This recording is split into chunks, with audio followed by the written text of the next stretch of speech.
Halo semua, selamat datang di channel Farsad. Yaci di sini dan inilah Farsad. Oke, di sini gua akan masuk ke episode IPS, ilmu, politik dan society. Bentar, gua mau benerin dulu. Aduh, panas soalnya. Oke, bentar gua lupa. Oh iya. Jadi di sini gua akan membahas tentang ada apa dengan elektabilitas gitu. Gak kerasa ya, hampir 2 periode pemerintahan presiden kebanggaan gua, Bapak Insinyur Joko Widodo, membuat breakthrough dengan gebrakan-gebrakan program yang beliau inisiasi. Salah satunya infrastruktur yang masif, terus pendidikan yang reformasi pendidikan, dan pemimpin yang memberikan memberikan representatif bahwa semua orang bisa menjadi pemimpin tanpa melihat dia berlatar belakang siapa gitu. Joko Widodo adalah salah satu orang yang mampu memenangkan 5 kontestasi politik dan 5 kalinya menang. Dia wali kota 2 kali, wali kota Solo, gubernur DKI sekali, presiden 2 kali. Jadi menurut gua Presiden Jokowi ini begitu sangat superior gitu. Nah, di samping kesuperioran beliau, Presiden Jokowi itu membuat suatu terobosan breakthrough, apa yang disebut dengan belusukan gitu. Terjun langsung menyentuh akar rumput, menyentuh masyarakat lebih dekat gitu. Dan itu gua ngerasa bahwa ya pemimpin harus gitu loh. Maksud gua, pemimpin memiliki tanggung jawab untuk bisa terjun apa yang sejatinya permasalahan apa yang sejatinya terjadi di lapangan gitu. Dan itu tidak dilakukan oleh pemimpin sebelumnya gitu. Pemimpin sebelumnya yang menurut gua dengan segala keterbatasan gua tentang informasi tersebut, jarang melihat yang memang turun terjun gitu. Jarang yang melihat pengen disebutnya tuh saling bersentuhan, mengetahui atau terjun langsung apa yang terjadi, realita apa yang terjadi, tentang semua hal yang menurut persepsi gua itu George sih. Nah, dari Pak Jokowi gua belajar tentang kesederhanaan, bahwa kemudian beliau tidak pernah memanfaatkan aset-aset negara untuk kepentingan pribadi seperti presiden sebelumnya.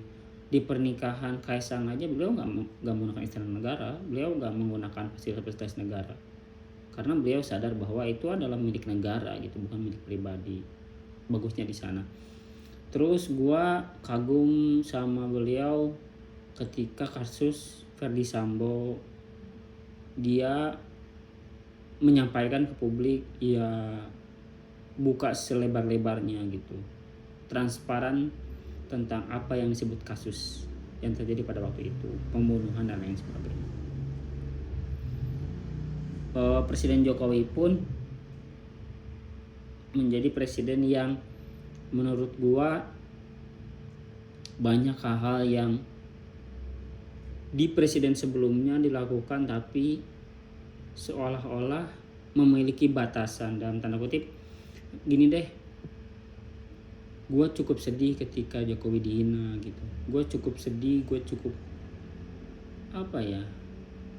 sebenarnya nggak nerima gitu loh. simbol negara dicaci maki, dihina, difitnah dan lain sebagainya. Dan ketika orasi beliau di Kertosono di 2019 itu menggetarkan jagat raya sih, menggetarkan bumi khususnya Indonesia Raya, Bumi Pertiwi, di mana beliau berkata 4 tahun saya dicaci maki, 4 tahun saya difitnah, 4 tahun saya diinjak-injak. Hari ini saya pastikan bahwa di Jogja akan saya lawan. Dan itu menurut gua keseriusan seorang pemimpin untuk menumpas apa yang semestinya ditumpas. Kembali lagi ke elektabilitas tadi, indeks demokrasi yang gua baca terakhir meningkat, survei kepuasan terhadap pemerintah Jokowi meningkat. Itu sebabnya gua sangat mencintai beliau gitu. Gue selalu berdoakan beliau untuk untuk menjadi sosok yang memang pemimpin sejarah dunia sih. Dan itu diikuti oleh pemimpin selanjutnya. Ini tentang elektabilitas, bukan gua berniat untuk mengadu domba ya, bukan gue disclaimer dulu nih, bukan gue berniat untuk membanding-bandingkan, tapi gue ngelihat bahwa elektabilitas itu kan tingkat keterpilihan ya, tingkat keterpilihan rakyat itu kan, rakyat itu ingin pemimpinnya yang dekat gitu ya. Kita ngelihat tiga sosok yang elektabilitasnya tinggi, Ganjar, Anies, dan Pak Prabowo ya. Dari ketiga ini gue melihat hanya sosok Ganjar sih kandidat yang paling gue sangat harapkan untuk melanjutkan era kepemimpinan Jokowi. Gue tidak ingin menyorot apa yang disebut Anies antitesa Jokowi, enggak. Gue tidak melihat sosok Prabowo tidak pantas untuk menjadi presiden, enggak juga. Tapi gue ngelihat apa yang dilakukan oleh seorang Ganjar tidak dilakukan atau nyaris minim dilakukan oleh pemimpin-pemimpin lain. Bahwa kemudian ya gue akui elektabilitas tinggi itu memang berbanding lurus dengan kenyataan. Bahwa kemudian ini tentang gaya loh, ini tentang cara. Maksud gue kepemimpinan yang selayaknya dipilih itu ya emang terjun ke lapangan, emang dia cross check langsung, memang dia belusukan, memang dia dekat dengan rakyat, dan itu tidak mudah. Kita lihat era ini, gue sebagai orang rakyat Jawa Barat ya, sebelum Kang Emil, 2 pemerintahan sebelumnya, apakah pemerintahannya turun ke lapangan? Minim sekali. Apakah program-programnya berpengaruh? Gue rasa enggak.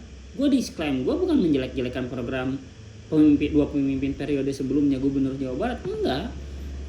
Tapi gue melihat bahwa itu tidak dilakukan oleh pemimpin yang menurut gue memberikan dampak yang begitu besar. Karena gini, public policy, kebijakan publik itu sangat mempengaruhi cara kita menjadi warga negara gitu. Dan aspirasi-aspirasi kita itu disampaikan ketika memang program-program yang ditawarkan itu terrealisasi, teraktualisasi.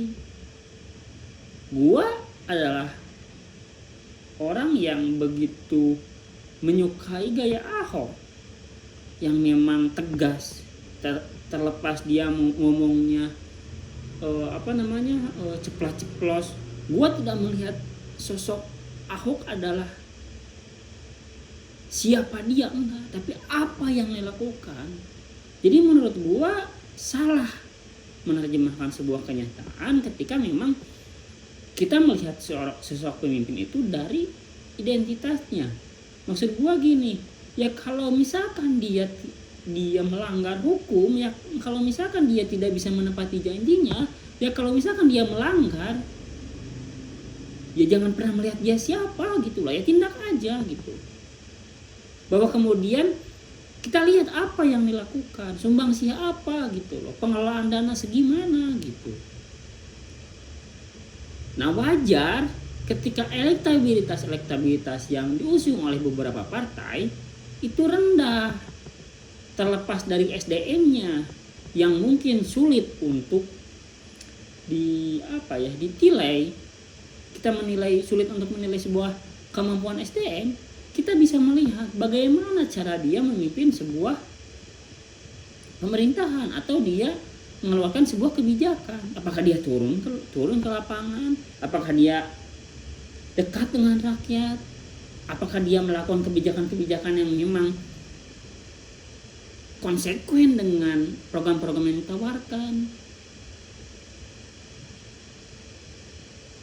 Gua rasa pemimpin-pemimpin yang dalam tanda kutip elektabilitasnya rendah, ya memang dia nggak turun aja. Maksud gua tidak hanya turun gitu, tidak hanya diam, tunjuk-tunjuk, jalan karpet merah, enggak. Dia harus bisa merasakan apa yang dirasakan rakyatnya gitu. Gua sangat sangat support dengan tagline-nya Pak Ganjar, gubernur cuman mandat, tuanku rakyat. Ya emang demokrasi tuh kayak seperti ini gitu, dari rakyat untuk rakyat. Nah emang seperti itu gitu. Tidak ada batasan antara pemimpin dengan rakyat.